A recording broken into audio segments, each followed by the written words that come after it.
صدق خالقنا العظیم. درود و سلام بآواز بلند پڑھ لیجئے. الصلاۃ والسلام علیک یا سیدی یا رسول اللہ وعلی آلک واصحابک یا سیدی یا حبیب اللہ. لائق صد تعظیم و تکریم زیب مسند صدارت امین امانات نصیر امین فیوز و برکات شہنشاہ گولڑا حضور قبلہ سیدنا جامی سرکار، دیگر جمی علماء اہل سنت، سادات والا مرتبت، جملہ حاضرین و سامعین، السلام علیکم ورحمۃ اللہ تعالی وبرکاتہ. گرامی المرتبت حاضرین و سامعین، بدقسمتی سے اسلامی تاریخ کو جس وقت ہم کھولتے ہیں تو جہاں ایک طرف اس کے روشن ابواب ہمیں ملتے ہیں، وہیں پر اسلامی تاریخ میں کچھ تلخ چیزیں بھی ہمارا منہ چڑھاتی ہیں. نبی رحمت سید کونین صلی اللہ علیہ وآلہ وسلم کے بعد خلافت راشدہ علی منہاج السنہ کے اس دور عظیم کے بعد جس وقت حالات اس ڈگر کو پہنچے کہ ممبروں پہ بیٹھ کے آل بیت اطہار کی بارگاہوں میں سب و شتم کا بازار گرم کیا جانے لگا، اور حالات یہاں تک پہنچ گئے کہ ممبروں پہ نہ صرف ہر اذان کے ساتھ بلکہ ہر جمعے کے خطبے میں لازمی طور پر آل بیت اطہار اور بالخصوص مولا کل مولا المؤمنین والمسلمین یعصوب المؤمنین حضرت مولا کائنات مولا علی پاک پر سب و شتم اور لعن طعن جب کیا جاتا، اور پھر یہاں تک حالات پہنچے کہ حضرت مولا علی کے نام پر اگر کسی بچے کا نام رکھا جاتا تو اس بچے اور اس کے والد کا سر تن سے جدا کر دیا جاتا. حضرات یہ کوئی گپ شپ نہیں ہے. ہمارا جتنا ذخیرہ کتب ہے جس میں اسماء الرجال کی کتابیں، مستند تاریخ ہے، حدیث کی کتابیں، وہاں یہ ساری چیزوں سے یہ بھری پڑے ہیں یہ کتابیں. اگر زیادہ نہیں تو اہل علم تدریب الراوی، تقریب التہذیب، تہذیب التہذیب اور دیگر جو اسماء الرجال کی کتابیں، وہاں پر حضرت علی بن رباح کے ترجمے کو پڑھ لیں تو پتہ چل جائے گا کہ ان کے والد نے ان کا نام علی بن رباح کے بجائے علی بن رباح کیوں رکھا. حضرت امام سیوطی لکھتے ہیں کہ اس وقت جس بچے کا نام علی رکھا جاتا اس کا سر تن سے جدا کر دیا جاتا. جب اس بچے کا نام علی تھا کہا گیا کہ یہ علی ہے، کہا نہیں نہیں نہیں علی نہیں ہے، یہ تو علی ہے. اس انداز سے جب حالات پہنچے، سب و شتم کا بازار گرم ہوا، تو اللہ تعالیٰ نے ایک مرد قلندر کو مجدد بنا کر بھیجا. حضرت سیدنا عمر بن عبد العزیز رضی اللہ تعالیٰ عنہ آئے اور آپ نے آ کر اس بدعت قبیحہ کا خاتمہ فرمایا. یوں ہی ہر دور میں جہاں اہل بیت اطہار کی محبتوں کی خیرات بڑھتی رہی، وہاں ساتھ ساتھ نواسب اور خوارج کی یہ ریشہ دبانیاں جاری اور ساری رہیں، تاکہ جب حضور اعلیٰ حضور فاتح قادیاں مجدد اسلام مامور من المسلمین حضور تاجدار گولڑا کا زمانہ آیا تو اس وقت بھی حالات کچھ اسی طرح کے تھے کہ ایک طرف اصحاب پیغمبر کی بارگاہوں کے اندر بے ادبی اور توہین کا ارتکاب کیا جا رہا تھا، اور دوسری طرف دفاع صحابہ کی آڑ میں آل بیت اطہار کا جو کماحقو مقام ہے اس کو گرا کر ان کی بارگاہوں کو توہین اور طعن کا نشانہ بنایا جا رہا تھا. ایسے میں چونکہ حضرت مجدد اسلام حضور اعلیٰ گولڑوی یہ واقعی مجدد تھے، مجدد ہیں، اور مجدد کی یہ شان ہوتی ہے کہ وہ قوم کے اوپر آئے ہوئے فتنوں کا مقابلہ کرتا ہے، وہ اسلام کی طرف بڑھنے والے فتنوں کا راستہ روکتا ہے، تو چنانچہ حضور فاتح قادیاں مجدد اسلام مامور من الرسول نے اس وقت کی اس بدعت قبیحہ کا اس انداز سے کلا کما کیا کہ آپ نے ایک کتاب بنام تصفیہ ما بین سنی و شیعہ رقم فرمائی، اور اس کتاب نے جہاں ناسبیت کے بتوں کو پاش پاش کیا وہاں رافضیت کے آگے بھی بند باندھا۔ اس کتاب کو لکھنے سے پہلے حضرت مجدد اسلام وجہ تالیف بیان کرتے ہیں، اور یہ تمام لوگ ان جملوں کو جو حضور اعلیٰ نے لکھے ہیں بغور سنیں۔ آپ فرماتے ہیں کہ یہ سمجھا جانے لگا ہے کہ اہل سنت و جماعت ہونے کے لیے ضروری ہے کہ انسان اہل بیت کے خلاف بغض اور بنو امیہ کے ساتھ محبت رکھے، حالانکہ اہل سنت کبھی بھی اس شقاوت میں ملوث نہیں ہوئے ہیں، اور ان کے عقائد میں رسول پاک کے خاندان سے دوستی و مودت مدار ایمان اور فرض مانی گئی ہے۔ اس نئے رجحان کی وجہ یہ معلوم ہوتی ہے کہ ہمارے علماء کرام نے بمقابلہ اہل تشیع اپنے مواعظ و نصائح کی مجالس میں صرف دفع ملائم و متان کی طرف ہی رخ کیا، اور اہل بیت علیہ السلام کے فضائل و مناقب بیان کرنے کی طرف کم توجہ فرمائی۔ وہیں وجہ حضور اعلیٰ فرماتے ہیں کہ مجھے ضرورت پیش آئی کہ میں ایک ایسی کتاب لکھوں کہ جس میں عظمت و شان اہل بیت کو بھی بیان کیا جائے اور دفاع صحابہ کا فریضہ بھی سر انجام دیا جائے۔ آپ تمام لوگ اس کتاب کی اس وجہ تالیف کو بار بار پڑھیں اور آج کے ان ایام کی طرف غور کریں کہ کیا وہ جس چیز کا بند حضور اعلیٰ گولڑوی اس کتاب کے ذریعے سے باندھ کر گئے تھے وہ ایک دفعہ فتنہ دوبارہ اہل سنت کی صفوں میں کھڑا نہیں ہو گیا؟ کیا آج جو کوئی شخص مولا کائنات کی شانیں بیان کرے، اگر کوئی حضور کی اہل بیت کی عظمت کو بیان کرے، اگر اہل بیت اطہار کی طہارت اور ان کے کما حقو اللہ نے جو نشانیں عطا کی ہیں انہیں بیان کرے، تو کیا آج یہ ایک رواج نہیں بن گیا کہ ایسے شخص کے لیے رافضی، شیعہ اور نہ جانے کیا سے کیا کہا جا رہا ہے؟ حالانکہ ضرورت اس امر کی ہے کہ ہم رسول اللہ کی اہل بیت کو اس طرح مانیں جیسے صحابہ نے مانا، اور صحابہ کو اس طرح مانے جیسے اہل بیت نے مانا۔ گرامی المرتبت حاضرین، کتاب تصفیہ ما بین سنی و شیعہ کو جب کھولیں اس کے 7 ابواب آپ کو ملیں گے، لیکن جب اندر ان ابواب کو آپ مطالعہ کریں 3 ابواب وہ ہیں جن میں عظمت و شان صحابہ کا دفاع کیا گیا، اور 4 ابواب وہ ہیں جس میں حضور اعلیٰ نے عظمت و شان اہل بیت کا دفاع کیا ہے۔ ہاں اسی تصفیہ کے اندر جہاں پہلے باب کے اندر حضور اعلیٰ گولڑوی نے حضرات خلفائے راشدین جناب سیدنا ابوبکر، سیدنا عمر،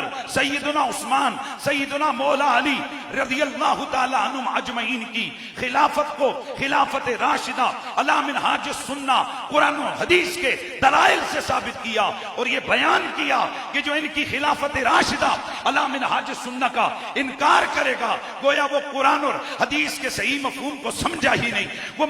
وہ جو اللہ اور اس کے رسول کی صحیح تعلیمات ہیں ان سے آگاہ ہی نہیں ہوا، وہ قرآن کا بھی منحرف ہے، وہ حدیث کا بھی منحرف ہے۔ اسی کتاب کے دوسرے باب میں حدیث کرتاس پر روافض کے جواب دیے، لیکن سنیے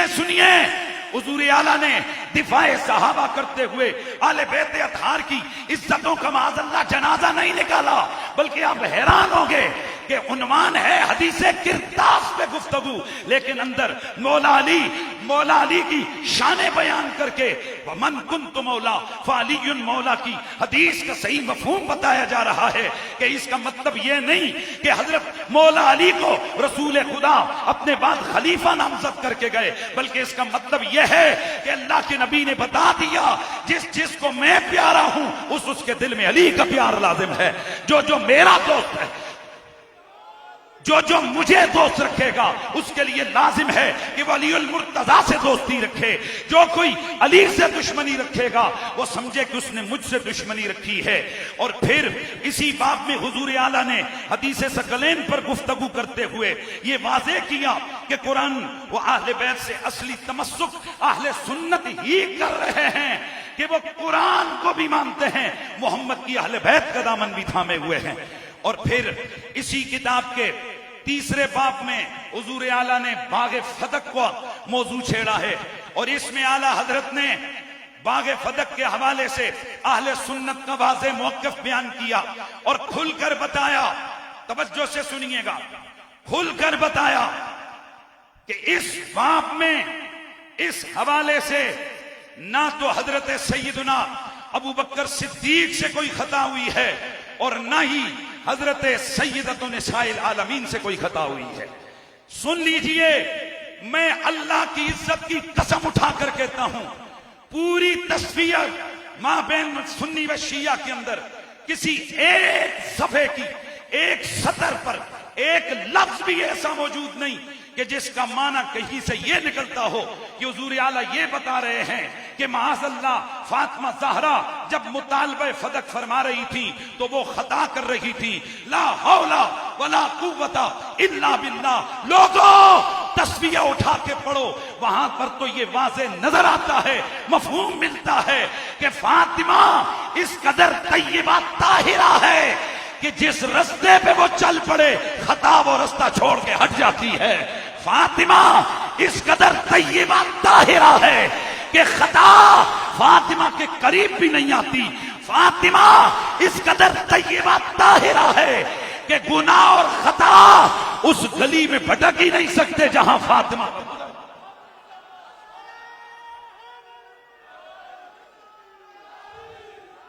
جو فاطمہ طیبہ کے لیے خطا کی نسبت و اضافت کرے وہ دجال ہے، وہ مکار ہے، وہ فریبی ہے، وہ حضور اعلیٰ پر الزام لگانے والا ہے۔ ہم اس کو کہتے ہیں کہ ایک دجال وہ تھا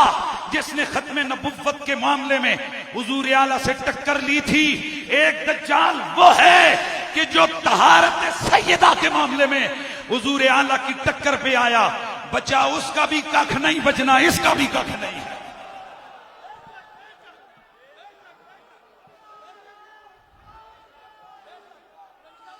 ہم تو اتنا ہی کہتے ہیں کہ کوئی تجھ سا ہوا ہے کہاں فاطمہ، کوئی تجھ سا ہوا ہے۔ اور اللہ کی قسم یہ درگاہ عالیہ گولڑا شریف ہے، یہاں کسی کو گالی نہیں جائے گی، اور گالیاں تمہیں مبارک، سادات کی پگڑیاں اچھالنا تمہیں مبارک، تمہارے بڑوں کا ازل سے یہ وتیرہ ہے۔ آل بیت صدیوں سے گالیاں سنتے آئے ہیں لیکن اپنے راستے سے ایک قدم نہ ادھر ہٹایا ہے نہ ادھر ہٹایا ہے۔ ہم ان کا جواب آج یوں دیں گے، پوری درگاہ عالیہ گولڑا شریف پہ آئے ہوئے ہر شخص کا ہاتھ کھڑا ہو جائے اور سیدہ کی بارگاہ میں یہ کہے، کوئی تجھ سا ہوا ہے کہاں فاطمہ، کوئی تجھ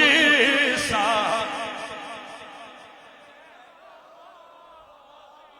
وہ تو حسین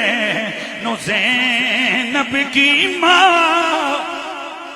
فاطمہ، تو حسین نو زینب کی ماں فاطمہ، اور تیری آمد پہ اٹھ کر کہیں مرحبا خود محمد رسول زمان، فاطمہ خود محمد رسول زمان، فاطمہ کوئی تجھ سا ہوا ہے کہاں فاطمہ۔ او دجالو، او مکارو، یہ لوگوں کا جذبہ دیکھ لو، میری ذات کا مسئلہ نہیں ہے، ان کے یہ جذبات یہ بتانے کے لیے ہیں۔ ہم کل بھی زہرا طیبہ کی طہارت پہ مرتے مٹتے تھے، ہم آج بھی سیدہ زہرا کی طہارت کے عقیدے پر مر مٹنے کے لیے تیار ہیں۔ تو پھر آواز آ جائے، کوئی تجھ سا ہوا ہے کہاں فاطمہ، کوئی تجھ سا۔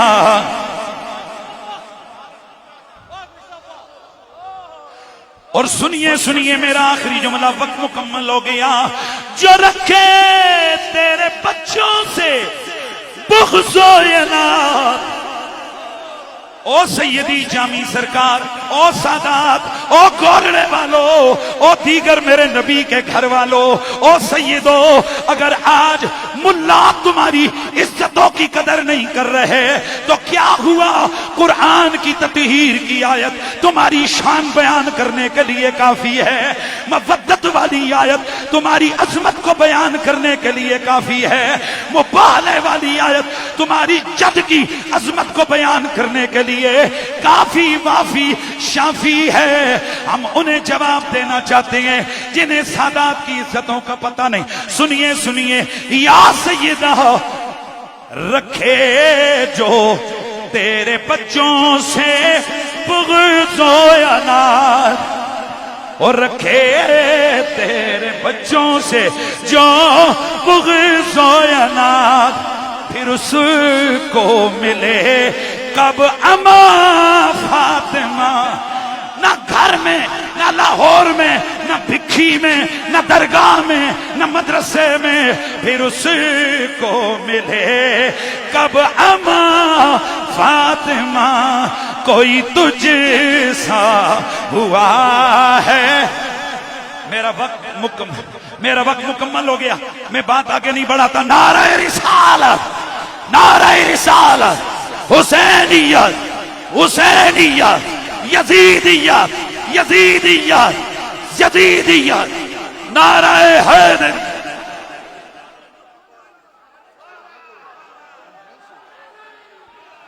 سارے دوست اپنی جگہ پر تشریف فرما ہو. نعرہ